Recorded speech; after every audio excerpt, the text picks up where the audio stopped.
I am Adam Kennedy. I am the director of the Rescue and Rehab Department, Sea Turtle Hospital, Quincy, Massachusetts, New England Aquarium. Hello, I'm John Rossi. I'm a touring drummer with a passion for animal conservation. When I'm on the road, I spend as much time as possible visiting zoos, aquariums, and conservation organizations. Now, I want to share those places with you. I'll be talking to keepers, vets, conservationists, anyone who can help me in my mission of connecting my people to animals through their people. Join me on my Rossifari.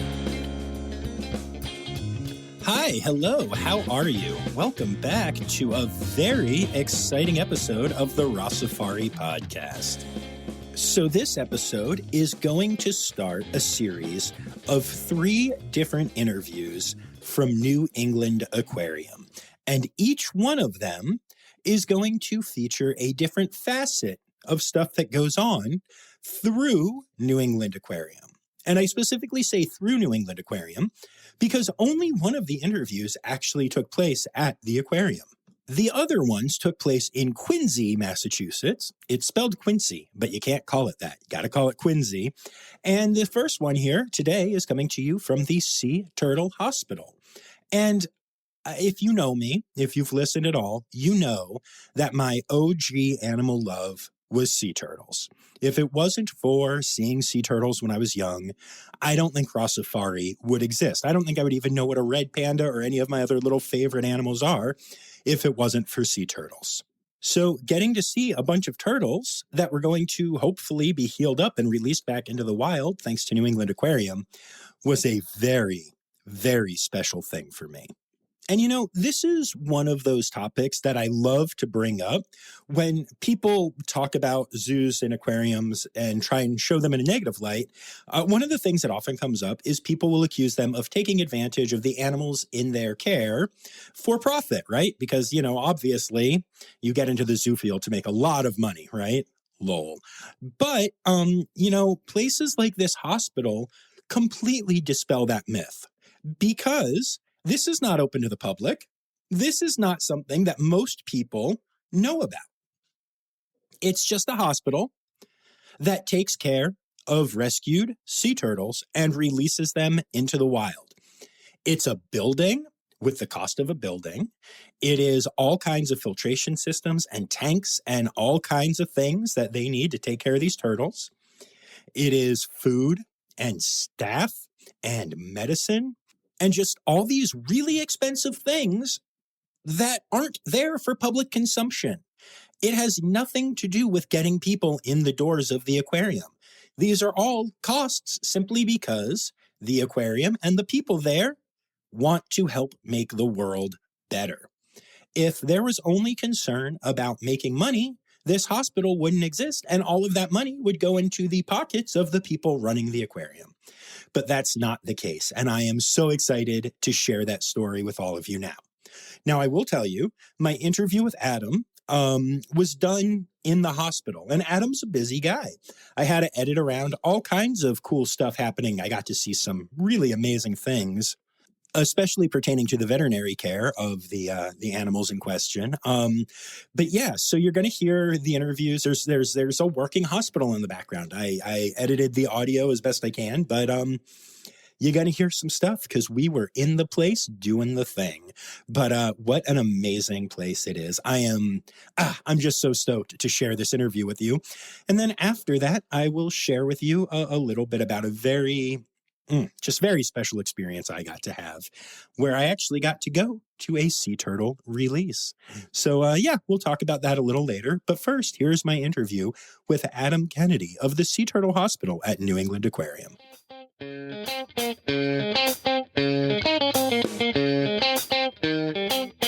is our clinic. I like to kind of start at the beginning because as the song goes, it's a wonderful place to start. Indeed. So, Sea Turtle Hospital, Quincy, Massachusetts, New England Aquarium. Welcome. And who are you, by the way? I am Adam Kennedy. I am the director of the Rescue and Rehab Department. Nice. So we mainly work with cold-stunned sea turtles, 3 species, chem-friendly, loggerhead, and green sea turtles. Chem-friendlies are critically endangered. The other two are threatened. We occasionally, as you look up, it's a big leatherback my staring dream, down at us. the number one dream in my life is to see a leatherback. Oh, nice. I never have. I've never had the chance yet, but I know it'll happen eventually. Amazing, but, amazing animal. Yeah. So it's the summer. So in the summer, typically, if we're getting called to an animal out in the field, it is leatherbacks. Wow. We have a project going on with the Anderson Cabot Center for Ocean Life, which is our kind of research division. So not going to be seeing them in here. That would be challenging. These aren't really big enough, I would assume. But we have actually had several leatherbacks come through. Oh, wow. Okay. And we've actually been able to release one after 3 days. That's amazing. With us. So it can happen. Wow. Never know. But they are very hard to do things with because they just are so pelagic. They don't get the concept of walls. So, right. When we talk about 24/7, it is 24/7 that we are here if there is an animal like that in here. But Gotcha. That's a very small portion of things that we've done. The majority is working with our turtle friends that are here currently. So, we see the most of the Kemp's Ridleys come through the program, followed by loggerheads and then green sea turtles, just numbers wise. Mm-hmm.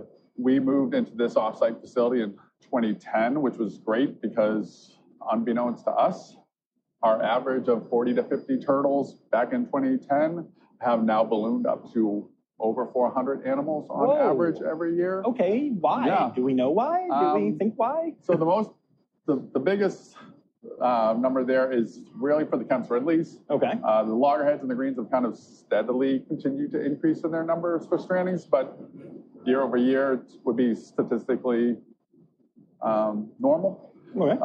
The tenfold number of the Kemp's Ridleys most likely stems from the Gulf of Maine warming. We saw the numbers really kick up in the early teens, 2012, 13, 14. If you can see this graph, it doesn't go any further than 2014, but you can kind of see here in the 2000s, that nice average of about 40 turtles. We move in here, we almost break our record back that was set in 99. And then 2012, we had broke our record. And then 2014, we shattered it. Yeah, over, that's amazing. 690 live animals coming into the facility. And the majority of which is the Kemp's Ridley. And so likely it was around this time, 2014, 15 is when the Gulf of Maine Research put out their report showing that the Gulf of Maine was one of, if not the fastest warming body of waters in all of the oceans. Wow. And it held that title up until I think maybe last year when the Arctic took over, unfortunately. But so likely what is happening here, so if you shift and kind of look at this fun map, so you've got these turtles, and you'll see they're all juveniles, and as you've seen them, they're small. Yeah. Most of these turtles anywhere between 1 and 4 kilograms, so 3 and 8, 9 pounds, for those of you, 2 pounds. So the Kemp's Ridleys really only have 2 nesting sites, both of which are in the Gulf of Mexico. So you have Rancho Nuevo, Mexico, which is the home range for their beaches that the turtles will head back to and nest and where the hatchlings come from. In the 70s, binational agreement happened, and so they started moving some nests out of Mexico and went up to South Padre in Texas. And so they now have a secondary nesting site there, but again, all in the Gulf of Mexico. So you have the hatchlings get into the Gulf of Mexico, they travel in, they come out the Gulf Stream, and then they kind of ride that Gulf Stream up. At some point, these animals are near shore. They inhabit the coastal regions. So something clicks, tells them, all right, time to go from the Gulf Stream back inland. You get past Massachusetts and Cape Cod, and that's cold water right there for the majority of the year. So as they come in from the Gulf Stream, typically they'd hit cold water, which would have them head south. But in the summer, the turtles, with the warming of the Gulf of Maine, that wall kind of isn't there to keep them out. So historically, it's been a small amount of time. You get some turtles get in, we see that number that we've historically have seen for decades. But now without that, you're seeing a lot more animals funnel in.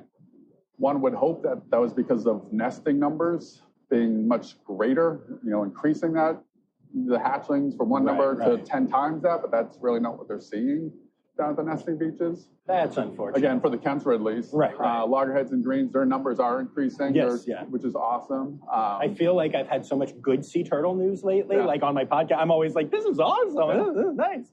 But it is a good reminder that is not true for all of them. Right. It is always greens and loggerheads, Yes. And so that allows the turtles to kind of funnel in more numbers, and Cape Cod Bay have a longer time frame to do that, so they're able to get in. In the summer, Cape Cod Bay is an awesome spot for these turtles. Great temperature, a lot of good forage, both for your more carnivorous turtles like the loggerheads and the Kemps. The greens, they're kind of omnivorous at this stage. As they grow to adulthood, they'll switch over to the turtle eelgrass, and there is that out there in Cape Cod Bay. So great spot for those turtles. Then the fall comes, weather gets cold. They want to head south because they want to get away from that cold weather. Shape of Massachusetts kind of locks them in there. And for a turtle that's using magnetic poles to navigate, they don't want to swim north to go south.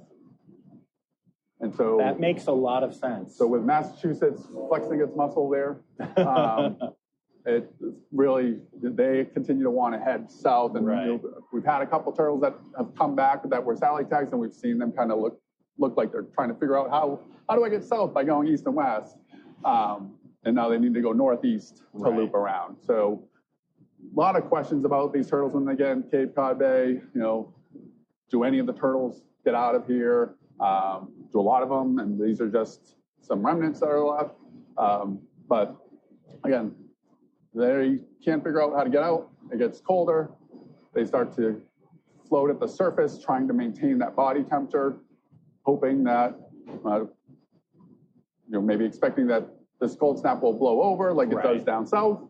But that's not happening, as those of us that live up here know. They got a bunch of months ahead of them that it's going to be very cold. And so towards the end of October, early November, start to see turtles start to strand. And that's when the Wellfleet Bay Wildlife Sanctuary, folks at Mass Audubon down there, they go out and find the turtles that strand. And it all really is very dependent on the wind direction and how strong those winds are blowing and how many days in a row. And so they'll go and find turtles, and any of those turtles that are alive, the majority have come up here. We're the primary triage facility in Massachusetts. There's a secondary facility as well, but the majority do come to us. And then we start that process of the warming up. First day, they go to 55 degrees. Most of these turtles are typically in the 40s Fahrenheit. Okay. And then we go about 10 degrees per day until we get into the mid 70s. And we get them swimming. These turtles, especially the Kemps and the greens, are not doing so great. They haven't eaten in weeks or months. They're very malnourished. They're very skinny, dehydrated. They also will sometimes come in with some fractures. Most of them have pneumonia of varying degrees. And so they're all medically treated. They all get x-rays on that first day. The really severe cases, because we're now dealing with tens or hundreds of animals in the facility, get blood drawn so we can kind of see where they're at. Every animal gets treated, but the ones that are more severe kind of get more of that specialized care. Right. Early on, everyone's getting everything. When those turtles come in, those first couple of weeks, we're not, when we're still under kind of a normal intake flow. They get soup to nuts, all the stuff that we have historically done. But now when we get into those phases where we now have, 100, close to 200 animals in the facility, there's not enough time in the day to do that specialized care. But we've been doing this for so long that we really have been able to hone what we need to do to get those turtles to a point where they're then, a lot of the turtles are transferred to other facilities around the country. Come December, January, if there's a Kemp's Ridley in rehab in a facility out in the U.S., probably came from Cape Cod Bay. Wow. Okay.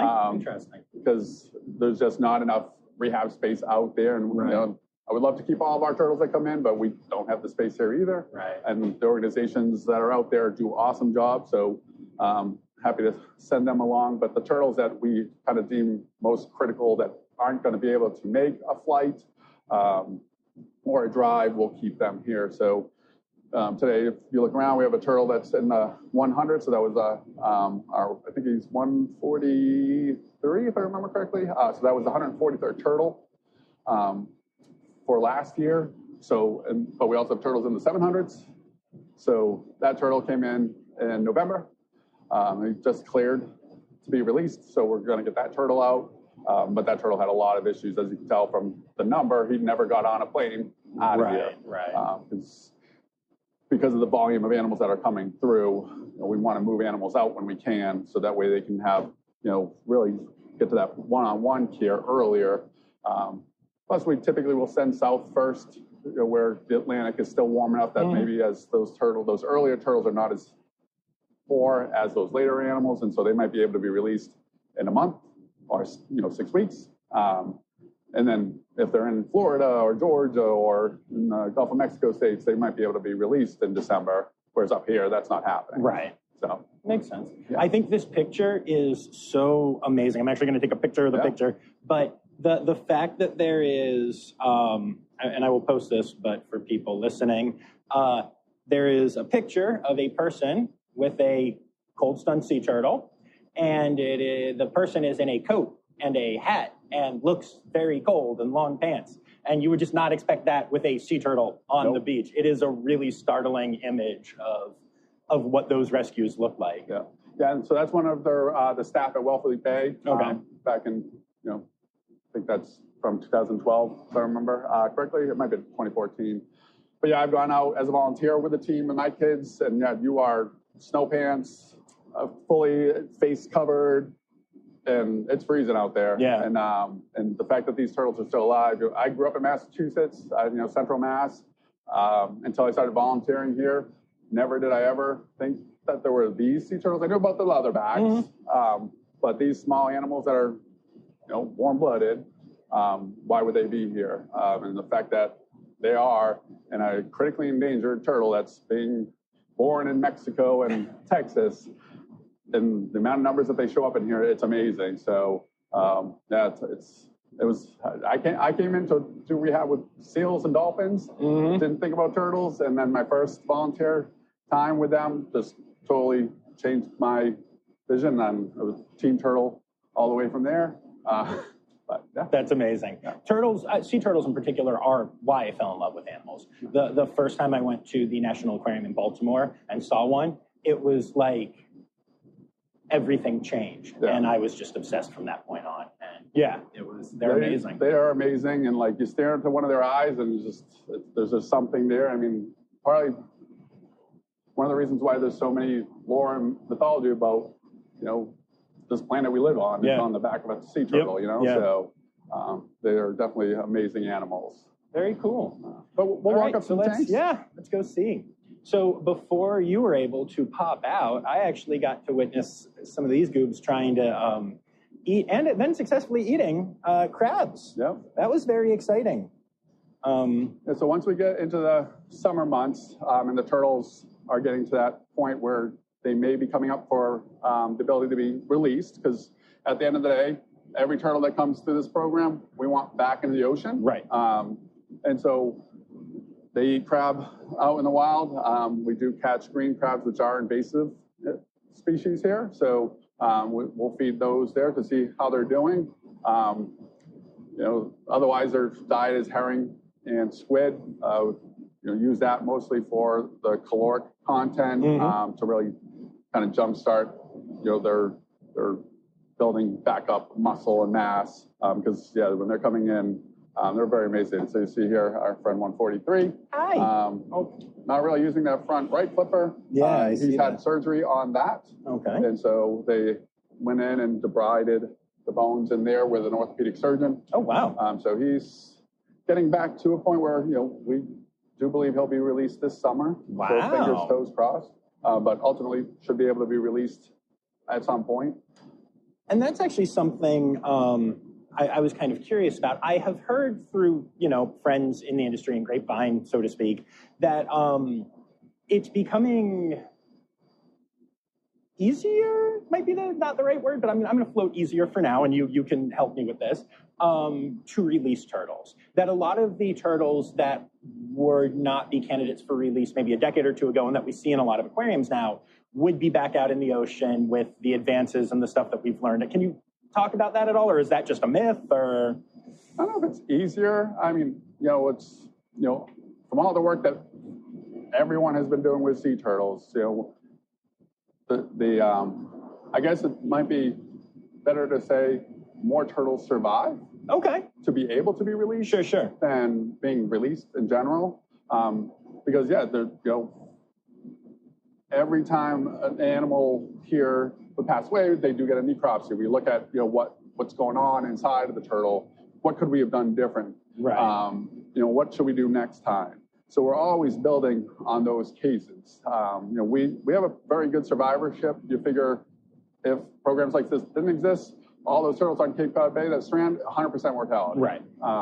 But our team here, we're looking at close to 78% survivorship. Wow. That comes through here. That's amazing, and that's actually. From entering the facility to when they head out. Okay. If they make it past the first 3 days, that really does pop up to your mid to high 90s. Wow. Okay. For survivorship for those animals.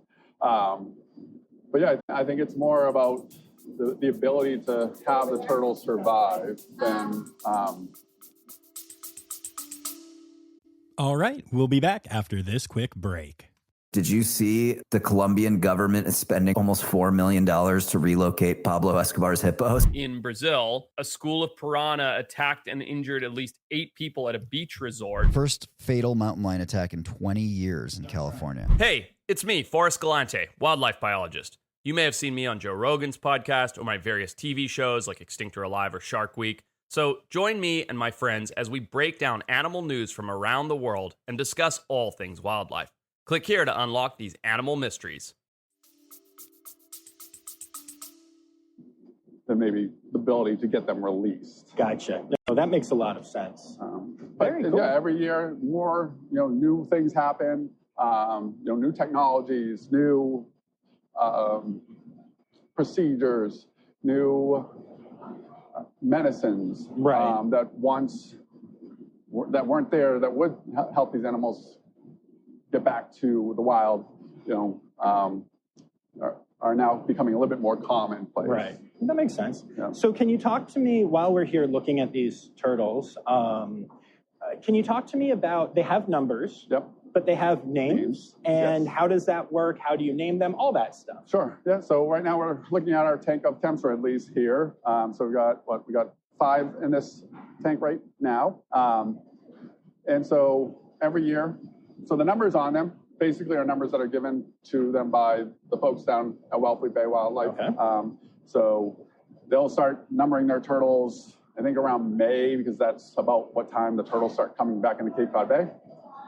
So all those numbers, so this is 528, named Moonflower. Hi, Moonflower. And so 528 is the 528th turtle that team has found. Not the most creative, but I'll take it. Which is why we go to our names. Yes. So every year, staff come up with several options for a naming theme, and then we send that out to our volunteers and other staff to vote. And so then they vote on the naming theme. This year it was flowers. And so at that point, once we get to the turtles that are going to stay with us, we then, different teams or whoever was on that day gets to name the turtle. Right. What does that provide? Why is that a step? And by the way, I love it. Yeah. It makes me happy. But I'd love to hear your take on just what effect that has on the staff and volunteers. I know the turtles probably don't learn their names. No, I'm assuming. For all we know, they have their own name. But I think, for sure, it allows folks to kind of have more of a bond with the turtle. When I get to name a turtle every year, and sometimes I'll pass it up because I've been here for quite a while, right. And I've certainly named a lot of animals. But also, depending on what some of the names are, it will kind of provide a differentiation of which turtle is which. I mean, in this tank, they all kind of look pretty different, but that's right. because of the different medical complexities that's happening with each turtle. But when they're here in January and February, they all look the same. Right. Sure. But sometimes there's just like little quirks or little marks on the turtles that may then be like, oh, that's this turtle, and it's because of, it looks of the reason why the animal looks like this. I mean,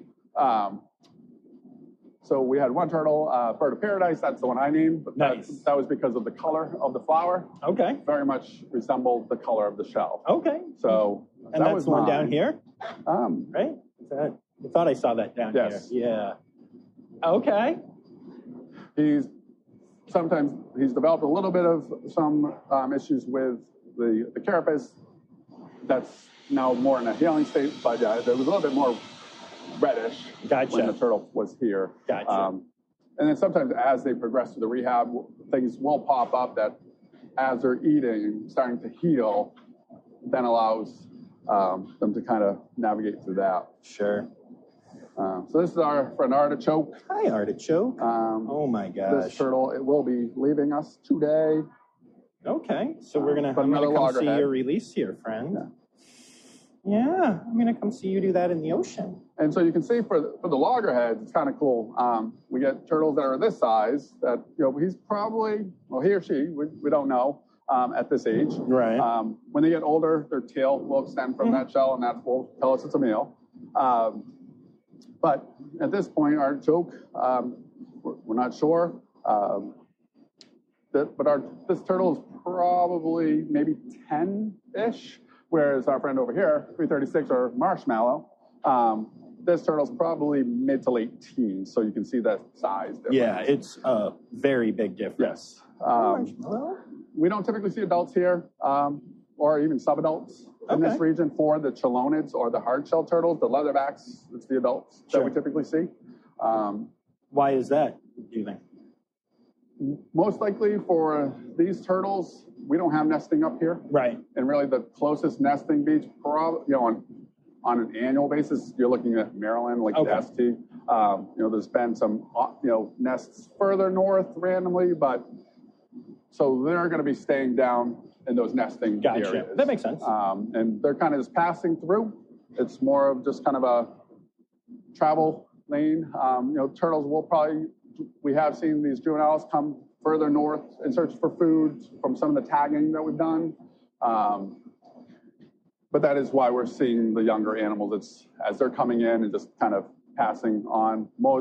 We have had repeat stranders, but you're looking at like 15, 16 animals we've now have had close to 5,000 live turtles come through the program. So it's a tiny percentage of restrands.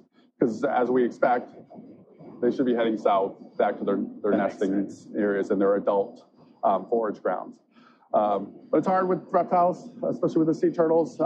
They don't grow like mammals where they reach these certain milestones. If there's good forage, then they're going to grow faster than turtles that are in areas that there isn't. Sure. That makes sense. And then we have a green in here as well. I don't know if you've seen our friend here. So that is the third species that we work with out of the 5 that you typically see in the Atlantic Ocean. It's kind of fascinating. I have been to a lot of aquariums and seen a lot of sea turtles. Yeah. But as you know, the sea turtles that are in aquariums are all injured to the point where they were non-releasable. And it's usually very visible. Yeah. There's usually all kinds of poor things going on with them. And they are beautiful and they are wonderful. But it is astonishing to me because, this green sea turtle is basically a pristine green sea turtle from what I can see. Obviously, you might know of other things. But, it's really shocking to see a perfect, just because they were cold stunned or whatever. And, I mean, it's really tugging on the heartstrings in a different way. Yeah. It's amazing. Yeah, I mean, the majority of the turtles that come in, once we get to this stage, if you're here in October, November, December, you're going to see why we still have these guys here. But yeah, no, once we get to this stage, they are, for the most part, those turtles are, as we're getting close to being cleared for release, they look perfect. They look great. we do have some turtles that sometimes come in missing flippers, or there's a shell fracture, or some chips of that. So, it's a tough life out there in the ocean. Yeah. And by no means, do they all come in looking, like our little green friend here. But even when we get turtles that come in without a flipper that has lost something or a fracture, those, they heal up pretty good. Right.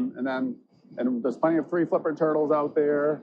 So they're releasable as well. That's cool. Usually, when you think about non-releasable animals, these are all young turtles, and they will live for quite a long time. So before a veterinarian is going to declare they're non-releasable, it's got to be you also have to keep their well-being and their welfare in mind. Right. For the next 30 to 80 to 100 years. Right. Because if they're gonna live in constant pain, or if there's something that's not gonna really give them a quality of life wherever they go, then it could be that euthanasia is your preferred option. Right. Unfortunately, we really don't euthanize a lot of turtles. It happens. I'm not going to sugarcoat it, but they come in. There's such severity of problems with turtles, and sometimes when we do the necropsy, because sometimes you can't see things on an X-ray or a CT, or you don't get the real big scope of what's happening, and then when you go in necropsy, you're like, yes, that was the right decision. Right. That this animal's was never going to get better. Right. I say this a lot on the podcast, and it always kind of, it seems funny if you're not in this world, I think, but in this world, we're very pro-euthanasia on the podcast because it's done for a reason. And I forget what facility it was, but I recently saw a press release that instead of just saying humane euthanasia, which I like, that's good, said a correct and humane euthanasia. And I was like, I like that because it is the correct choice in those moments. And I like the phrasing, you know? In Latin, euthanasia is the good death. So, it's right there too. And any rehab program for any animal, that's always going to be one of those things that you'll have to make a decision on some animals. Sometimes it's very obvious why you would have to do it, and sometimes it's not. And we're always, for those animals we're not always sure with, we're going to throw everything at the turtle. Right. Because I've seen turtles come back from things that did not think they were going to survive, but they do. They're amazing. Just the mere fact that these turtles are coming in at 40 some odd degree Fahrenheit when they should be in waters that are mid 70s. Yeah, that's and insane. They're in that water for not just a couple hours, it's weeks. Yeah. And they survive and are then able to be released months later. It's just amazing. That would not be the case for most creatures on this earth. So my son complains if it gets below 68. So, I do have a question for you while we're up here. So we've got what is the correct word for this? What do we call this? You mean the tank? Yeah, okay. Yeah. Tank? Yeah. Okay, I wasn't sure, some people don't like that word. I think it's an appropriate word. Tank or lane, So, that's where I'm going with this. So we've got 2 tanks up here with camps. Yep. One of which has 5 camps, one of which has a whole lot more, but is divided into 4 lanes. Correct. But it's clearly sharing a system, like the water isn't stopped by the fencing that creates the lanes. So what is the philosophy or the thought process or whatever you want to call it in figuring out who goes where and how many can be in one spot, like just all of that stuff? That's a great observation, great question. So a lot of times the division, so you'll also see on our other tanks, I'll point out that the loggerheads are by themselves. Right. They typically don't get along. Okay. We've had cases where 2 or 3 loggerheads might get along, and then we'll keep them together, but they usually get a little bit more territorial, and so they have to be separated. Okay. The camps and the greens, they, for the most part, will get along. Sometimes there's a little bit of food aggression, and we try to remedy that with how we feed. But usually the reason why we subdivide is also if you have, right in this tank, we have about 15 turtles. So when they go to feed these turtles, trying to keep track of 15 turtles eating the different various diets and the medications or the vitamins, it's very hard. That makes sense. So that's one part. But sometimes you do get aggressive turtles, and so we'll separate them from each other, or we get turtles that like to eat at the bottom of the tank. So if there's a turtle that eats the food out of the water column, or right as the food hits that and doesn't allow the food to float to the bottom, Right. that turtle at the bottom is not going to get the feed. So a lot of it has to do with feeding behavior as well. Interesting. Very cool. And then we'll separate once we're, this time of year, sometimes for releases, we separate them because they might not be being fed the day before because they're going to be traveling down. Right. Very cool. And then we have our life support over here. We can see 4 different tanks, but we have 2 systems. Right. Turtles are like gross. I imagine gross. that the life support must be pretty intense here. I mean, fortunately, there's some parameters we don't have to worry about, like, our team on the other side that does work with the fish. Right. That they worry about because they breathe air. So there's some parameters we're not overly, that we don't worry about too much. But yeah, we have our sand filters, we have our protein skimmers, we have our bio towers, we have our regular, normal filter with the sock. Our ozone is critical for the cleanliness as far as bacterias.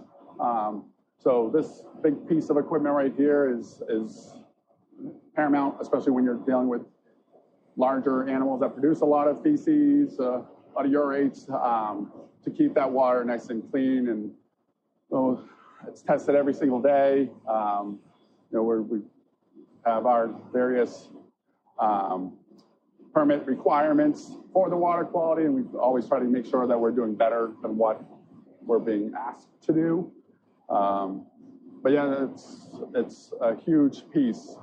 That's their home. Right. So we're vacuuming, we're getting, siphoning, we're skimming, we're making sure that the tanks are as clean as possible for the turtles when they're in here.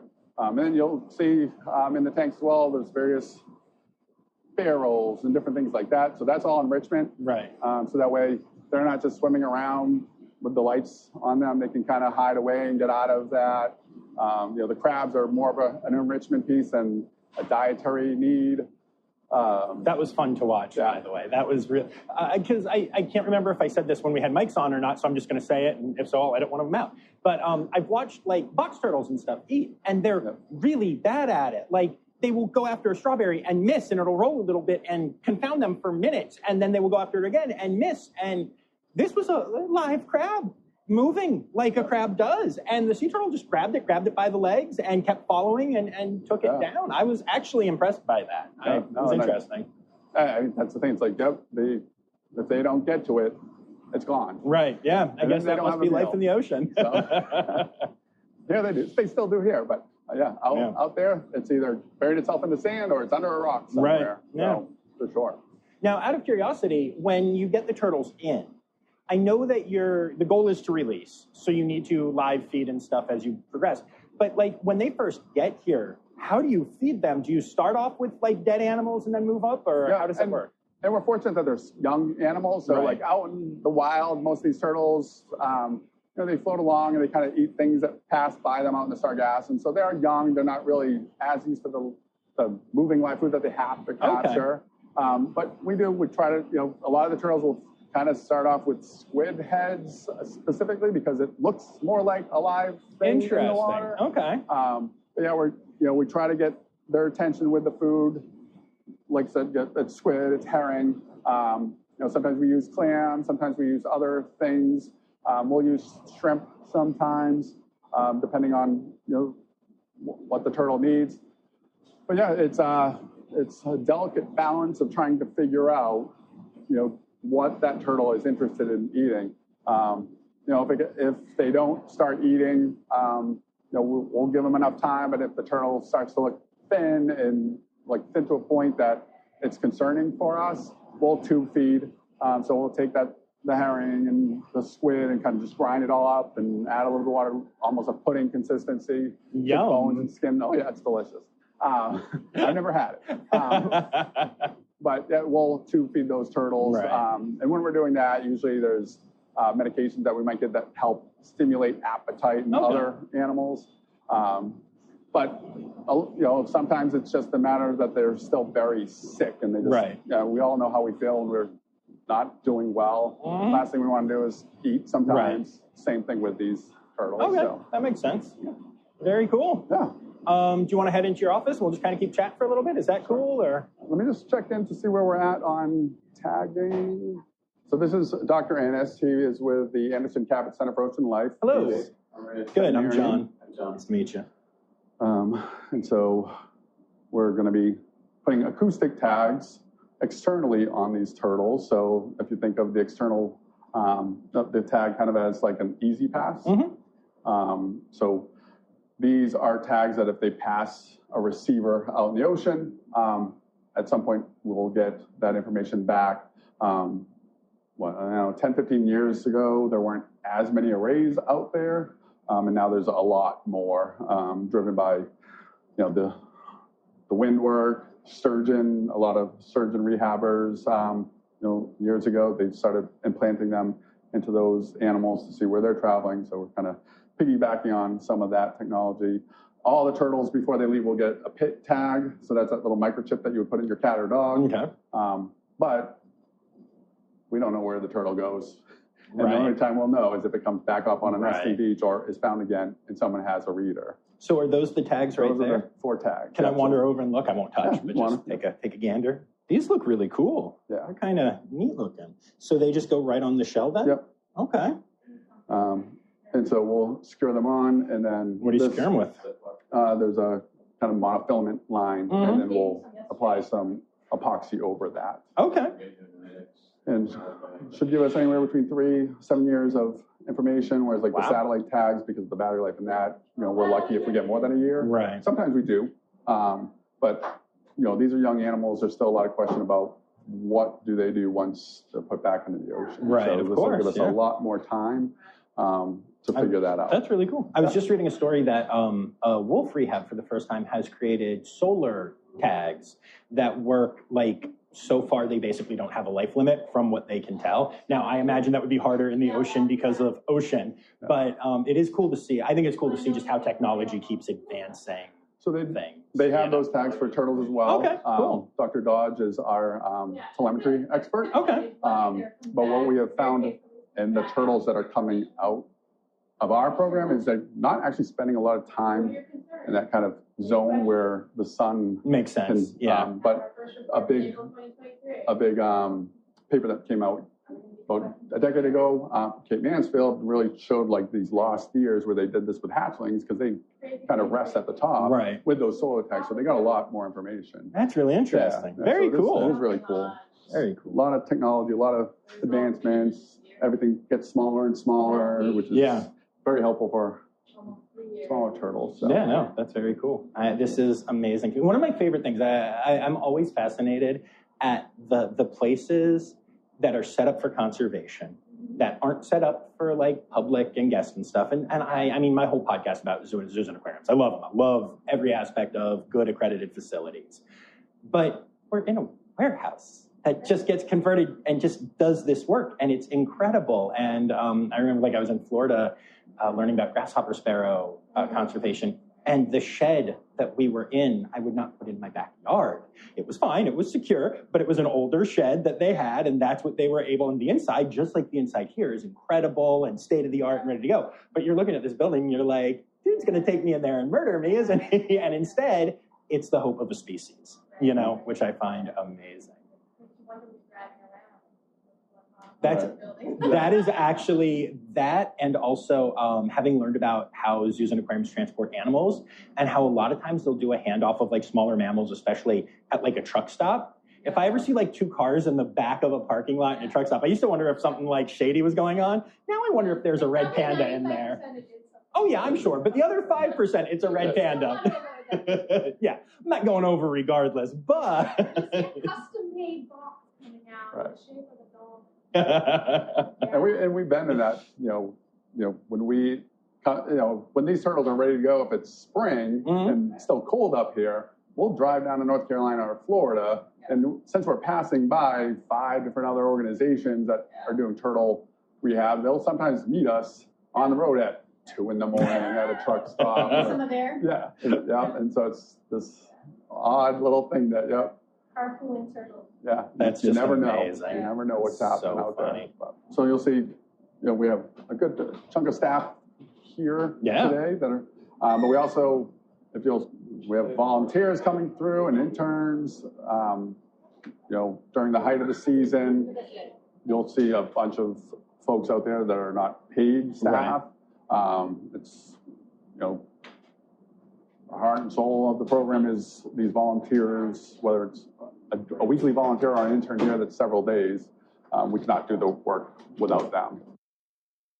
Okay, cool. Here, you can clip that back on, and we'll chat some more. I think we have a lot already, so we're good. I mean, but one of the questions that I had was, you mentioned that medicine keeps getting better and all of that stuff.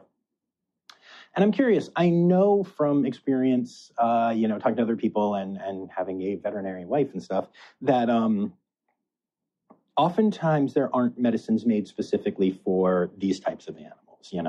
They're made for whatever, and then we adapt. How much specific research and how much specific medicine is there for sea turtles versus how much is y'all adapting to more, standard like pet meds? Yeah, I mean, so if there's a pet formulated medication, we'll typically use that. But most of the meds that we are using here are human medications. Oh, okay, wow. Which they use, in various forms, and whenever there's research on that, so like the pharmacokinetics, so like what's available, in the animal, because obviously humans are very different than sea turtles. Yes. So the dosing for us will be different for them. But we've done a lot of that research here. So there are, ceftazidime, fluconazole, trying to think, amikacin, we're doing some work. We definitely look at the other researchers that are out there. So, we have been kind of using what's kind of in the literature for like red-eared sliders or another reptile and trying to figure out the best way to use it here. But when we're able to, we then, as well as other organizations, do the research to figure out like what is the proper dosing. Right. But yeah, our frontline meds for the turtles, the oxytetracycline, which is used a lot in cattle. That's kind of a broad spectrum antibiotic, so hopefully hits everything that they'd be coming in with. But if the animals don't really start doing well within a few weeks, if we haven't taken blood or done a blood culture, then the veterinarians will order that, and then they get kind of the sensitivities which tell us you should be using an aminoglycoside or cephalosporin or whatever it is, and then we'll switch over to that, because just like in human medicine, you don't want to start off with certain pieces that we don't want to build resistance out there. So with those more specialized medications, we'll wait for that. Plus, some of the medicines out there are a little bit more harsh on animals that are debilitated, like the amikacin or gentamicin, can be harsh on kidneys.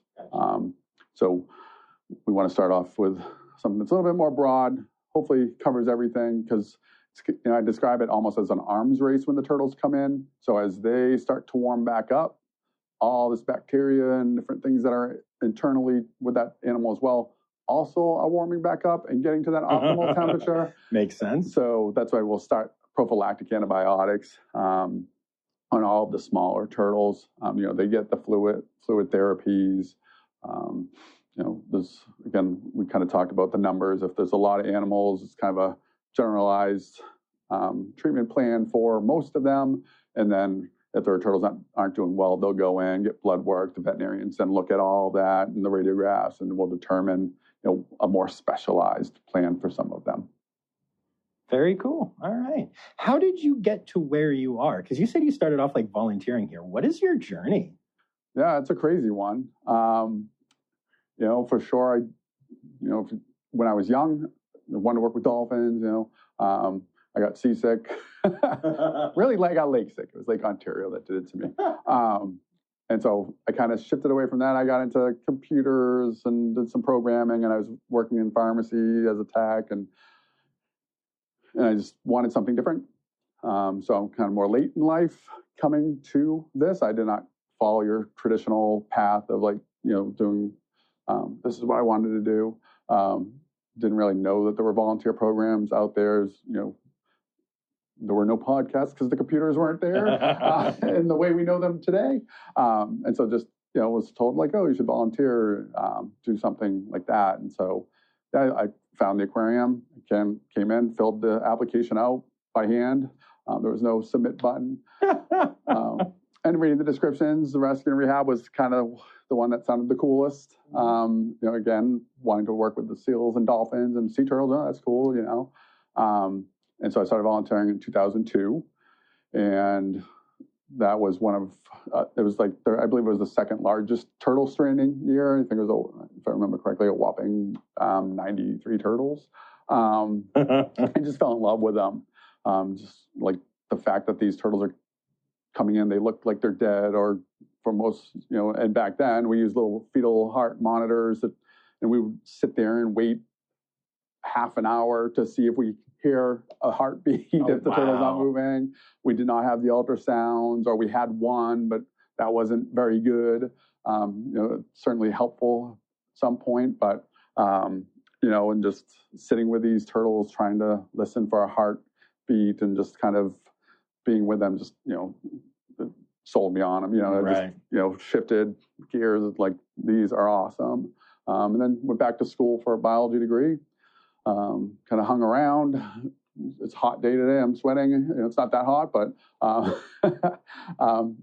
and so I basically canceled out the South for turtles. I just Makes it's sense. not my weather. No, that's it's not fair. my job. That's fair. So I stayed up here. Just kind of hung around. Was working full time elsewhere and volunteering and doing some seasonal work.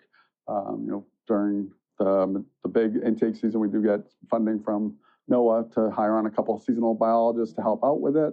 And so I did that for many years, and then was hired in 2008, I think, full time, and just kind of stayed and progressed and moved on. And here I am now. I did not think I would ever get into this role, but yeah, no, in 2021, I got the director position, and here I am today. And yeah, no, it's phenomenal.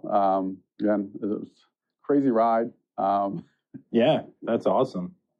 All the way from volunteer to director. Yes. I like it. I like it a lot. And if you have a lot of the folks here that are staff, majority have volunteered in one way or another. And it's like I said, the volunteers are certainly kind of the lifeblood that really makes sure that we can do what we can do and what we want to do, and all the different work that happens. I believe it. If anybody listening wanted to contribute or help out, with everything going on here, what's the best way for them to do that? There is a Get Involved on the neaq.org website. There you can kind of look at opportunities. There's the general programming donation work that's on the aquarium site as well. If you go to our website specifically for the rescue team, there are spots that you can donate there that can help fund the work here. There's minimal federal funding for the turtles. Other than that money we get to hire on a couple folks for about 3 months. The majority of the funding that comes in here is typically from folks that are walking through the doors up in Boston. We certainly get a lot of good donations from foundations and individuals as well that are able to support that. So that's wonderful too.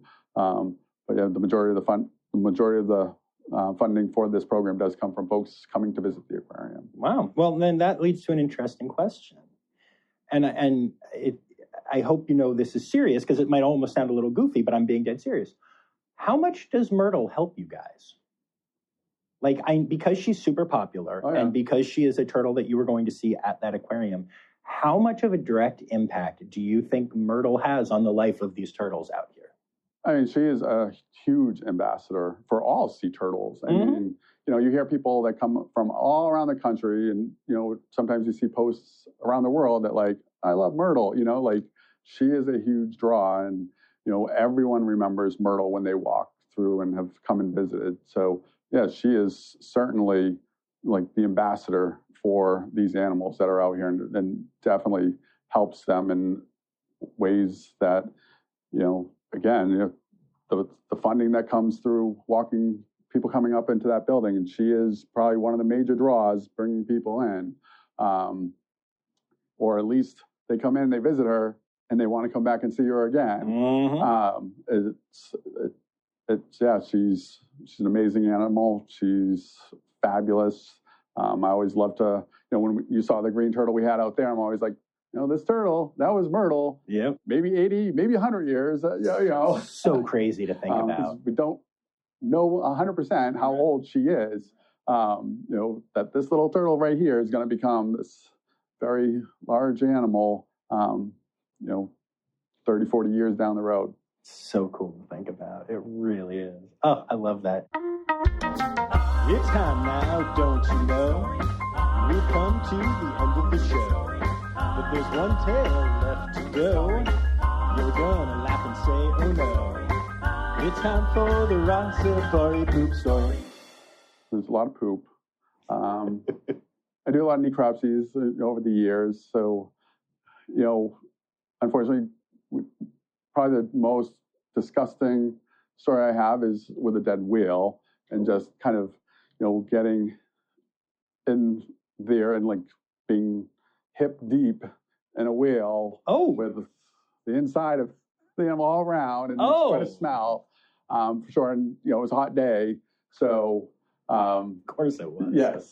I feel most of my gross stories typically are more mammal related than the sea turtles. Well, that's acceptable. Because my feelings for them, but I mean, it was cool, but really gross, and just blood kind of everywhere. I lost a uniform that day because of I had we wear the Grundens and we get ourselves all in, but somehow a button came unsnapped, and as I'm taking everything off, my pants were just so everything. So, man. I don't know if you've ever been at a whale necropsy or been around blubber, but that is a smell you just never get out.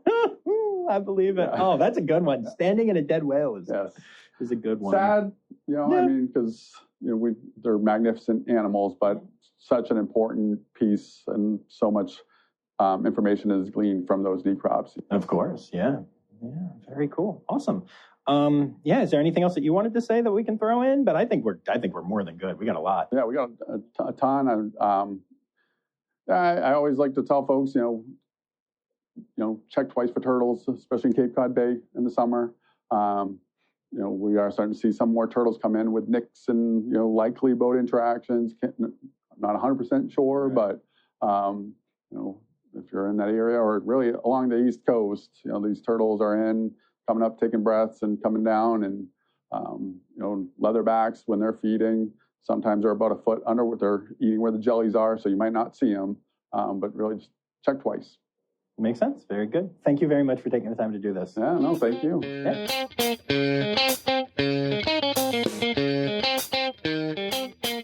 Oh, such a fun chat. And make sure that you're following along on the socials at Rossifari, because I will be posting pictures and maybe even some videos of the hospital, and also of what came next. Because after that incredible interview, I hopped in my car and went to an amazing coffee shop. Got to get that in there, of course. And then headed off to the beach, where I actually got to witness 5 of the sea turtles that I saw in that hospital get released.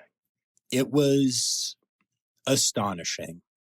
I sobbed. I absolutely sobbed. There's video of it. It's hard to hear because of the ocean being loud, but it was one of the most beautiful things I have ever seen in my entire life. And I wish I could even explain how much it meant to me, to you all. But I don't have the words. I've been thinking about this since it happened. And I highly recommend going and seeing a sea turtle release if the opportunity presents itself. What these people do and what the team at the Sea Turtle Hospital at New England Aquarium is doing is absolutely incredible. And it's just such a beautiful thing, y'all. It really is. I think back on it now, and I'm just as speechless as I was then. I'm so grateful to have had this moment in my life and to be able to share it with y'all. So, yeah, that's all I'm going to say about that, other than that if you happen to be on the Cape Cod area at some point in your life, Wednesdays is often when cold stunned sea turtles get released. So try to find out if one's happening because, wow, it was amazing. It was so cool. So, yeah, I'm eternally grateful to the team at New England Aquarium for letting me be a part of all of this, and also for the next 2 weeks worth of episodes that you're going to hear all kinds of cool stuff. So don't forget to make sure you're subscribed and that you're back here on Tuesday for those and on Fridays for Zoo News and all that good stuff. And don't forget that you can support the podcast for as little as $3 a month by going to patreon.com/Rossifari. I'd like to say thank you to my Red Panda level patrons, Dr. Laura Schenk, Dr. Stephen Williamson, Barbara Bennett, Jenny Owens, and Kevin Williams. And last but not least, don't forget, y'all, the word credits backwards is Steiderk. The Rossifari podcast is produced, hosted, and engineered by John Rossi. Editing and fact-checking by John and Dr. Zoe Rossi. Our theme song is Sevens by Nathan Burke, performed by Nathan and John. Interrupting John theme and additional voices by Taylor Isaac Gray. You can reach John directly on Instagram and Facebook at Rossifari or by email at rossifaripod@gmail.com. Rossifari is part of the Daydreamer Media Network. Now, stop listening to me and go visit a zoo.